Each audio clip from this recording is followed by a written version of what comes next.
আলামিনের হাবিব জনাব মুহাম্মদ রাসূলুল্লাহ সাল্লাল্লাহু আলাইহি ওয়াসাল্লাম বলেছেন, কিয়ামতের ময়দানে আল্লাহর কসম করে বলছি, সেদিন জাহান্নামীদের ভীষণ কষ্ট হবে আর জান্নাতীদের জন্য অত্যন্ত আসান হবে, অবস্থাটা খুবই আরামের হবে।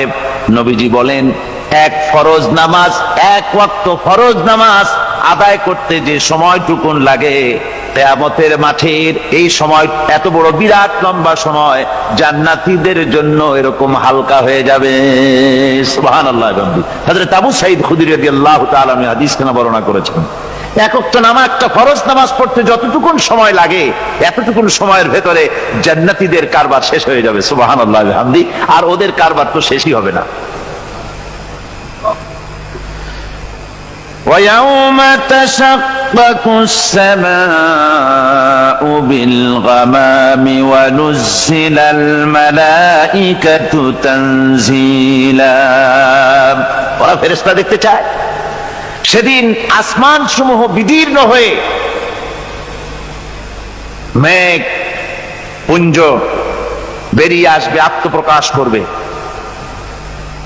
তার ভেতর থেকে ফেরেশতারা ক্রমাগত নাজিল হতে থাকবে। আর অবস্থাটাই হবে, আল মুলকু ইয়াউমাইযিনিল হাক্কু লিররহমান ওয়া কানা ইয়াওমান আলাল কাফিরিনা আসীরা। আর সেদিনে বাদশাহী হবে কেবলমাত্র রহমানের। ওয়া কানা ইয়াওমান আলাল কাফিরিনা আসীরা। আর সেই কিয়ামতের দিন, সেই সময়টা হবে কাফেরদের জন্য বড়ই কঠিন। এখানে কিয়ামতের কিছু কথা বলা হচ্ছে, কিছু আভাস দেওয়া হচ্ছে যে আসমান সমূহ বিদীর্ণ হয়ে মেঘ পিণ্ড বেরিয়ে আসবে এবং তার থেকে ক্রমাগত ফেরেশতারা নাজিল হতে থাকবে। আল্লাহর হাবিব বলেছেন, কেউ যদি কিয়ামতের দৃশ্য দেখতে চায় সেজন্য সূরা ইজা শামসু কুবিরাত ওয়া ইজা সামাউ ফাতারাত, ইজা সামাউ শাক্কাত, এই সূরাগুলি যেন পড়ে, তাহলে কিয়ামতের দৃশ্য তার চোখের সামনে প্রতিভাত হবে। কিয়ামতের দৃশ্যটা আসলে কেমন হবে সেই সূরাগুলি তেলাওয়াত করলে সে বুঝতে পারবে। যেমন আল্লাহ পাক বলছেন, إذا السماء فطرت وإذا الكواكب انتثرت وإذا البحار فجرت وإذا القبور بعثرت। যখন আকাশসমূহ চূর্ণ বিচূর্ণ হয়ে যাবে আর তারকাসমূহ বিক্ষিপ্ত হয়ে পড়বে, সমুদ্র মহাসমুদ্রগুলি দীর্ণ বিদীর্ণ হয়ে যাবে, কবরগুলি সব উদ্গীরণ করে দেবে, তার মধ্যে যা আছে সে সবগুলি। আবার আল্লাহ পাক বলেন, ইযাশ শামসু কুবিরাত ওয়া ইযান নুজুমু কাদারাত ওয়া ইযাল জিবালু সুয়্যিরাত। সূর্য যখন ঢেকে যাবে, তারকাগুলি যখন বিপর্যস্ত হয়ে যাবে আর পাহাড়গুলি যখন চালিয়ে দেওয়া হবে, এই দৃশ্য তোমরা দেখতে পাবে। فإذا النجوم طمست وإذا السماء فرجت وإذا الجبال نسفت। সেদিন অবস্থা এমন হবে, সমস্ত তারকাগুলি স্তিমিত হয়ে যাবে আর আকাশসমূহ দীর্ণ বিদীর্ণ হয়ে যাবে। আর দেখতে পাবে পাহাড়গুলি, সমস্ত পাহাড়গুলিকে উড়িয়ে দেওয়া হবে। আবার অবস্থা আরো কি হবে, فإذا برق البصر وخسف القمر وجمع الشمس والقمر। যখন চক্ষু বিস্ফারিত হয়ে যাবে মানুষের, চাঁদ আর সূর্য নিষ্প্রভ হয়ে যাবে, সব একাকার হয়ে যাবে, চন্দ্র এবং সূর্য তার অস্তিত্বকে হারিয়ে ফেলবে।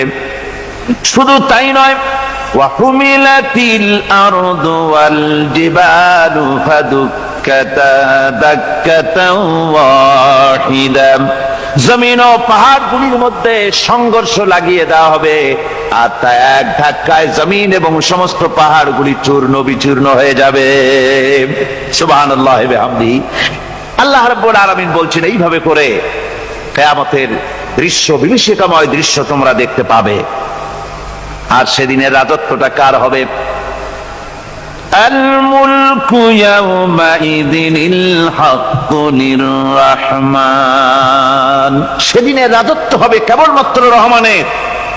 অর্থাৎ যেসব কৃত্রিম বাদশাহী দেখে তোমাদের চোখে ধাঁধা লেগে গিয়েছে, তোমাদেরকে দুনিয়ার বাদশাহী দেখে তোমরা ধোঁকায় পড়ে গিয়েছো, এসব বাদশাহী কিছুই টিকবে না সেদিন। সেদিন শুধু বাদশাহী থাকবে একমাত্র আল্লাহ পাকের। কার থাকবে বাদশাহী? যারা বলেন কার? আল্লাহ রাব্বুল আলামিন যখন কিছুই থাকবে না ঘোষণা করবেন লিমানিল মুলকুল ইয়াউম লিল্লাহিল ওয়াহিদুল কাহ্হার। আজকে কার রাজত্ব? চারিদিক থেকে আওয়াজ আসতে থাকবে, পরাক্রমশালী আল্লাহ রাব্বুল আলামিনের রাজত্ব। আর কারণ নয়, হাদিস শরীফে এসেছে, বুখারী মুসলিম শরীফের হাদিসে এসেছে, আল্লাহর নবী বলেন আল্লাহ রাব্বুল আলামিন তখন তার এক হাতে আকাশ মণ্ডলীকে ধারণ করবেন, আর এক হাতে জমিনকে ধারণ করবেন। আকাশ মণ্ডলী এক হাতে, জমিন এক হাতে। এভাবে আল্লাহ রাব্বুল আলামিন বলবেন আইনাল জাব্বারুন আইনাল মুতাকাব্বিরুন। কোথায় সেই স্বৈরাচারীরা? কোথায় সেই দুর্বিনীত অহংকারী স্বৈরাচার যারা আমার জমিনের উপরে, আমার মানুষের উপরে রাজত্ব চালিয়েছে? তারা আজকে কোথায়? কোথায় সেই অহংকারীরা? আল্লাহ পাক সেদিন যে বলবেন, সেদিন তো বলবেন, কিন্তু দুনিয়ার মাঝেও স্বৈরাচার যারা, অহংকারী যারা, তাদের শাস্তি পৃথিবীর বুকেও দেন। আর সেদিন তো দিবেনই। কত স্বৈরাচার আমরা দেখলাম, কত অহংকারী দেখলাম, যাদের তর্জনী হেননে লক্ষ কোটি কোটি মানুষ উঠতো আর বসতো। তাদের জিল্লাতির সঙ্গে আল্লাহ রাব্বুল আলামিন কতজনকে বিদায় করে দিলেন। ফুলের মালা নিয়ে কুলাতে পারে নাই, পা থেকে শুরু করে গলা পর্যন্ত ফুলের মালা দিয়া ডুবাই দিল ভক্তরা। আবার আল্লাহ রাব্বুল আলামিন এমন শাস্তি দিলেন, ফুলের মালার পরিবর্তে জুতার মালা নিয়ে জেলের মধ্যে ঢুকাইয়া দিলেন। ঠিক কিনা গণ? অহংকারী আর স্বৈরাচার যারা হয়, আল্লাহ পাক এভাবে তাদের দৃষ্টান্ত দেখিয়ে দেন। আমরা কত দেখলাম, 9 বছরের রাজা, 10 বছরের সাজা। পৃথিবীর মুখে যারা অহংকার করে, যারা স্বৈরাচার হয়, আল্লাহর আইনকে যারা বৃদ্ধাঙ্গুষ্টি প্রদর্শন করে, আল্লাহ পাক তাদের জমিনেও দেখান। এখানে চূড়ান্ত ফয়সালা আল্লাহ করেন না, আসল ফয়সালার জায়গা তো আছেই, তবে এখানে নমুনা দেখায় দেন। কিন্তু মুশকিল হচ্ছে, ইতিহাসের সবচাইতে বড় শিক্ষা হলো ইতিহাস থেকে মানুষেরা শিক্ষা গ্রহণ করে না। একজনে যে কাম করে বিপদে পড়ে, আর একজন এসে আবার সেই পথেই অগ্রসর হয়, নিশ্চিত মৃত্যুর পথে। আমার বন্ধুগণ, আল্লাহ পাক বলছেন সেই দিন আমার রাজত্ব হবে, আর কারো রাজত্ব হবে না। ওয়াকানা ইয়াওমান আলাল কাফিরিনা আসীরা। আর ওই দিনটা, ওই কিয়ামতের দিন হবে কাফেরদের জন্য সবচাইতে কঠিন। সবচাইতে কঠিন হবে কাদের জন্য? কাফেরদের জন্য। কাফের কারা? কাফের হচ্ছে তারা যারা নাকি আল্লাহর আইনকে অস্বীকার করেছে, আল্লাহকে অস্বীকার করেছে, আল্লাহর আইনকে অস্বীকার করেছে। ওরা কি? কাফের।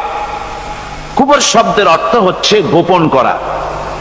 এই জন্য অন্ধকার রাতকে আরবিতে কাফের বলা হয়েছে, অর্থাৎ যা সব জিনিসকে অন্ধকার দিয়ে ঢেকে দেয়। তো কুফর হচ্ছে সেই জিনিস যা মহাসত্যকে ঢেকে দেয়, সত্যকে, মহাসত্যকে ঢেকে দেয় যে জিনিস, সেটাকে কুফর বলা হয়। আর এই কাফের অন্ধকারে ঘুরে মরে, সে কোন আলোর খোঁজ পায় না। আল্লাহ রাব্বুল আলামিন বলেন, কাফেরদের কথা এখন শোনাচ্ছেন আল্লাহ পাক, ওয়াল্লাযীনা কাফারু আউলিয়াউহুমুত তাগুতু ইউখরিজুনাহুম মিনান নূরি ইলায যুলুমাত।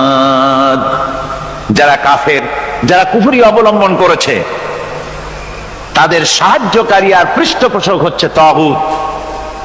তাগুত বলা হয় সেই শক্তিকে যে শক্তি শুধু নিজেই আল্লাহর আইন অমান্য করে বসে থাকে না, বরং অন্যদেরকেও আল্লাহর আইন অমান্য করতে বাধ্য করে। ওদেরকে আরবিতে কি বলা হয়? তাগুত বলা হয়। আর এই তাগুতি শক্তি, এই তাগুত হয় তার সাহায্যকারী, যা তাকে আলো থেকে টেনে অন্ধকারের ভেতরে নিয়ে যায়। আর কাফের হচ্ছে আল্লাহ পাকের ভাষায় অর্থাৎ কোরআনের ভাষায় কাফের হচ্ছে সবচাইতে নিকৃষ্ট প্রাণী, সবচাইতে নিকৃষ্ট জীব। মহাসত্যকে যারা অস্বীকার করেছে, যারা আল্লাহকে মানে না, যারা আল্লাহর কোরআনকে মানে না, যারা ইসলামকে স্বীকার করে না, তারা সবচাইতে নিকৃষ্ট প্রাণী। আল্লাহ রাব্বুল আলামিন বলেন, ইন্না শাররাদ দাওয়াবি ইনদাল্লাহিল্লাযীনা কাফারু ফাহুম লা ইউমিনুন। নিশ্চয়ই আল্লাহর জমিনে সব বিচরণশীল জীব যত আছে, আল্লাহ বলছেন আমার জমিনে বিচরণশীল জীব যত আছে তার মধ্যে সবচাইতে নিকৃষ্ট প্রাণী হলো যারা ঈমান আনে নাই, যারা বিশ্বাস করেন আমি আল্লাহকে, যারা পরকালকে বিশ্বাস করে নাই, যারা কোরআনকে বিশ্বাস করে নাই, যারা ইসলামকে বিশ্বাস করে নাই, পৃথিবীর মধ্যে তারা সবচাইতে নিকৃষ্টতম প্রাণী। আল্লাহ বলেন শুধু নিকৃষ্ট জনক নিকৃষ্ট প্রাণী বললেই সারে না, এরা হলো চতুষ্পদ জানোয়ারের মতো। কে বলতেছেন? আমি বলছি না, কিন্তু আল্লাহ পাক বলতেছেন চতুষ্পদ জানোয়ারের মতো কাফেরেরা। وَمَثَلُ الَّذِينَ كَفَرُوا كَمَثَلِ الَّذِي يَنْعِقُ بِمَا لَا يَسْمَعُ إِلَّا دُعَاءً وَنِدَاءً। এই কাফেরদের দৃষ্টান্ত হচ্ছে সেই রাখালের মতো, যে রাখাল তার পশুদেরকে ডাকে আর ওই পশুরা একটা ডাক শোনে মাত্র, কিন্তু কি যে বলে তা তো পশুতে বোঝেন। কথা বুঝতে পেরেছে? সুম্মুন বুকুমুন উমিয়ুন ফাহুম লা ইয়াকিলুন। এরা বোবা, এরা বধির, এরা অন্ধ, এ কারণেই কোনো কথা বোঝে না। এরা চতুষ্পদ জানোয়ারের চাইতেও নিকৃষ্ট। যাদেরকে আমি আল্লাহ বলেন, যাদেরকে আমি চোখ দিলাম, চোখ থাকতে হক দেখলো না, সব দেখলো। হক দেখে নাই চোখ দিয়া, এই চোখ দিয়া সব দেখলো। নারীর সৌন্দর্য উপভোগ করলো আর নারীর অঙ্গ প্রত্যঙ্গ নিয়ে নানা ধরনের গল্প লিখলো, কবিতা লিখলো, কিন্তু এই সৌন্দর্য যিনি দিলেন তারেও চিনল না। আছে না কত কবি আমাদের দেশে? আমার দেশের সেই কবি জাতীয় পুরস্কার পায় যে কবি নারীর বিশেষ বিশেষ অঙ্গ নিয়ে বেশি করে নির্লজ্জ কবিতা লিখতে পারে, ওই হলো সবচেয়ে বড় কবি। আমার বন্ধুগণ, একজন বুজুর্গ ব্যক্তি তিনি পথ দিয়ে যাচ্ছিলেন, তো সে পথে এক সুন্দরী যুবতী মেয়েকে দেখে সেই যুবতী মেয়ের দিকে এই বুজুর্গ ব্যক্তি এক নজরে তাকায় আছে।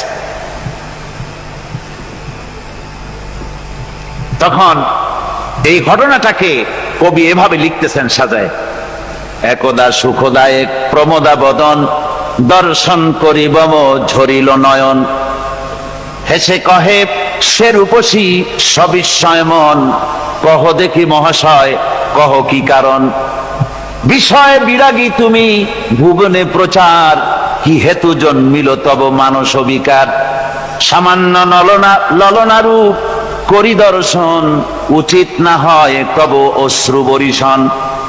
বুজুর্গ ব্যক্তি ওই মহিলার দিকে তাকিয়ে তাকিয়ে কাঁদতেছেন। সুন্দরী মহিলা বলেন, আল্লাহর বুজুর্গ বান্দা, আপনি এলাকার ভিতরে বুজুর্গ এবং পীর হিসাবে, বুজুর্গ ব্যক্তি হিসাবে আপনি বিখ্যাত। আজকে আমাকে এখানে দেখে আপনি আমার দিকে তাকায় আমার রূপ উপভোগ করতেছেন আর কাঁদতেছেন। আপনার মতো সংসার বিরাগী মানুষ আমার মতো একটা সুন্দরী মেয়েকে দেখে ভাবে কাঁদা ঠিক না। বুজুর্গ ব্যক্তি বলছেন, হেসে কহিলাম বালে করহ শ্রবণ, নেত্র ঝরে তবু হেতু ভেব না এমন, যে শিল্পী রচিল ওই সুধাংশু বদন, তাহার তরে ঝরে নেত্র নয়নে জীবন। আল্লাহর বান্দি, আমি তোমাকে দেখি কান্দি না, আমার চোখে পানি বেরিয়ে গেছে। তোমারে দেখে আমি মনে মনে ভাবলাম, এত সুন্দর করে যিনি মানুষ বানিয়েছেন, না জানি ওই আল্লাহ রব্বুল আলামিন কত বড় সুন্দর।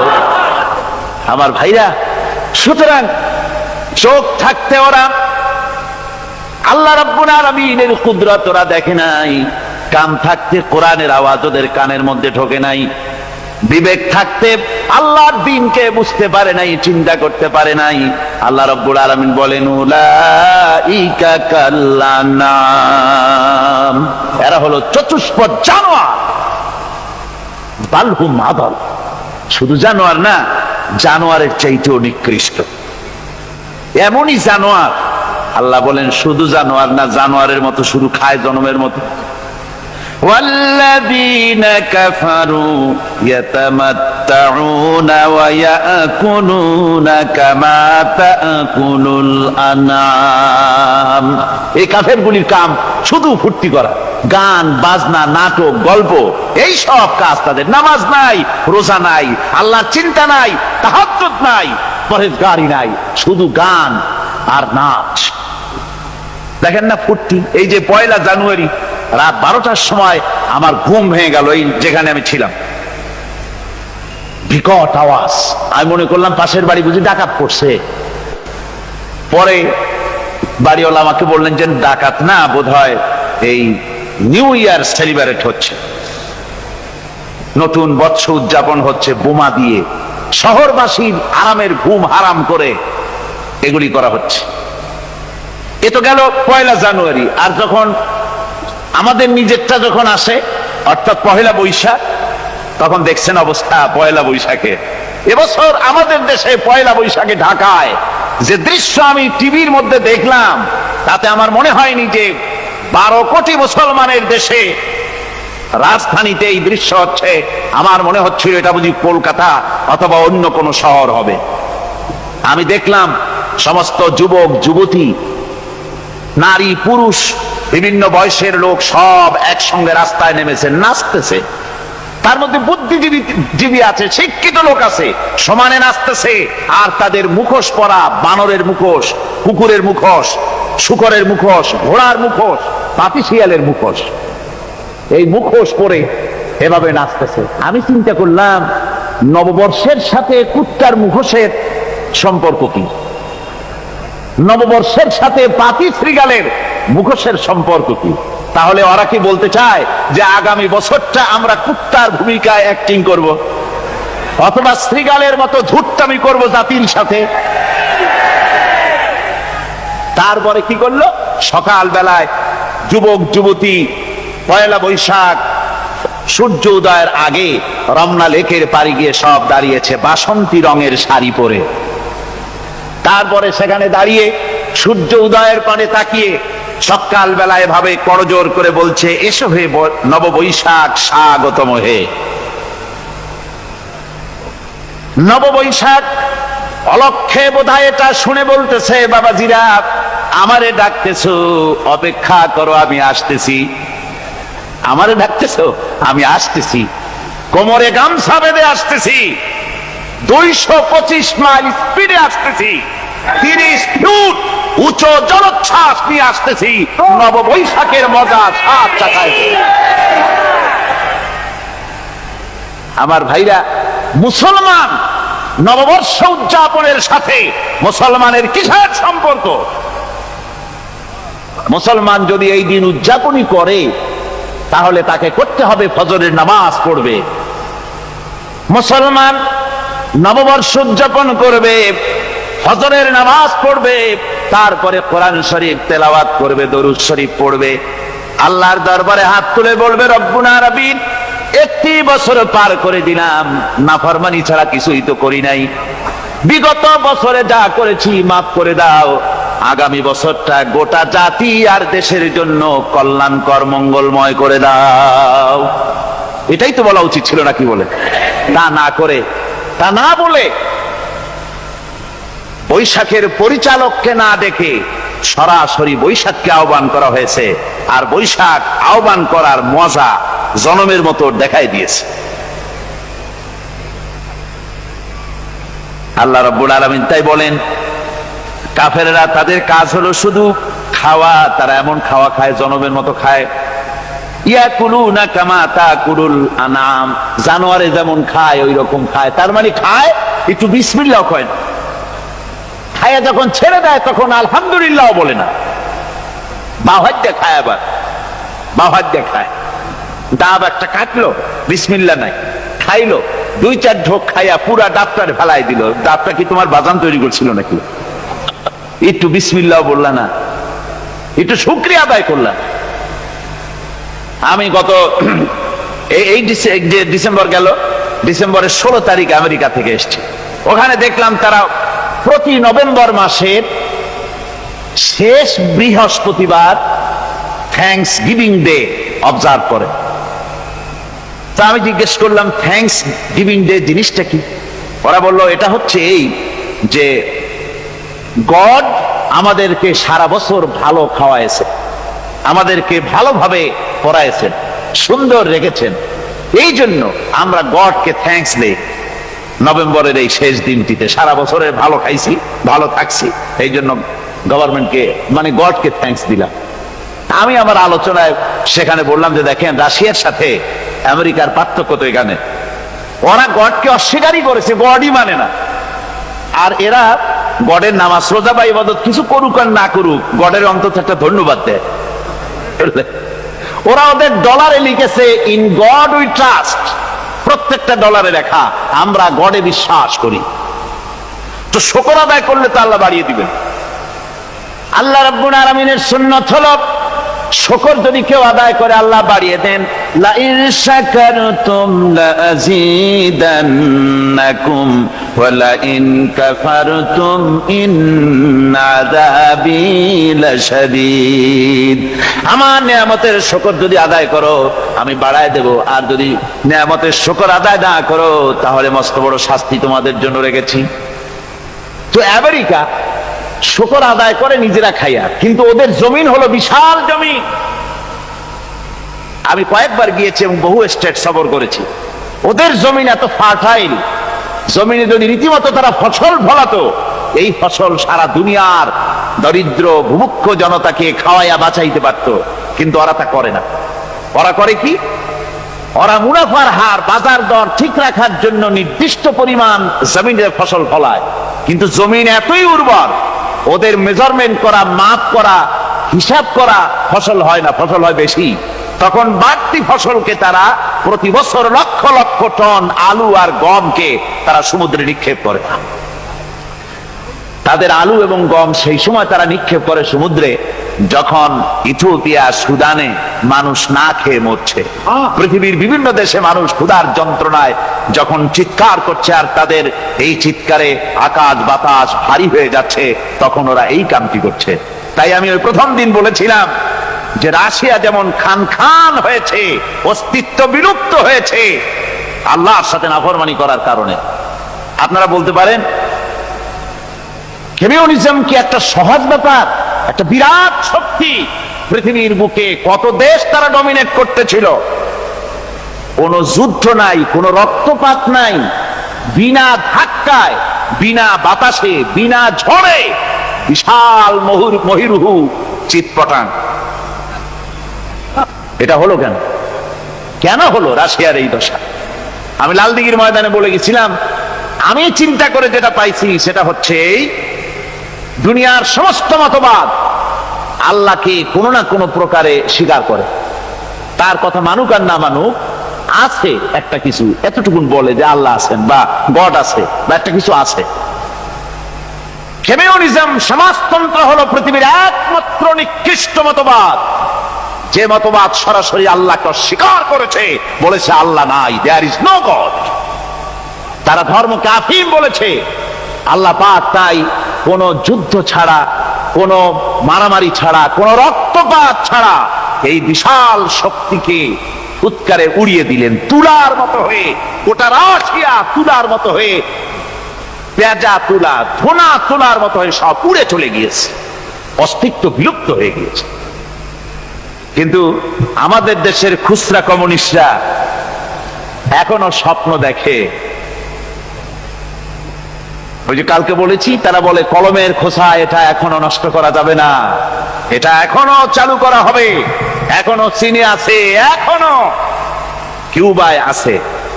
ওই কিউবা থেকে, চীন থেকে ফিদেল কাস্ট্রোর একটু আওয়াজ শোনে, চীন থেকে মিস্টার ব্যাং না কি জানি না, ব্যাং এর আওয়াজ শোনে, আর তাই মনে করে এ বুঝি সমাজতন্ত্রের বিজয়ের গান। না, চীন থেকে আর কিউবা থেকে যে আওয়াজ আজকে উঠতেছে, এই আওয়াজ সমাজতন্ত্রের বিজয়ের আওয়াজ নয়, এটা হলো সমাজতন্ত্রের মরণ যন্ত্রণার গোঙানির আওয়াজ। কাজী এরা দুনিয়ার বুকে শুধু আনন্দ এবং ফুর্তি করে, আল্লাহর হককে, আল্লাহকে চিনতে তারা ব্যর্থ হয়েছে। আল্লাহ রাব্বুল আলামিন বলেন, অবিশ্বাসীদের কৃতকর্ম, তাদের কাজগুলি, তাদের কর্মফল সব নিষ্ফল হয়ে যাবে। ওয়াল্লাযীনা কাফারু আ'মালুহুম কাসারাবিন বিকিআতিন ইয়াহসাবুহুল যামআনু মা।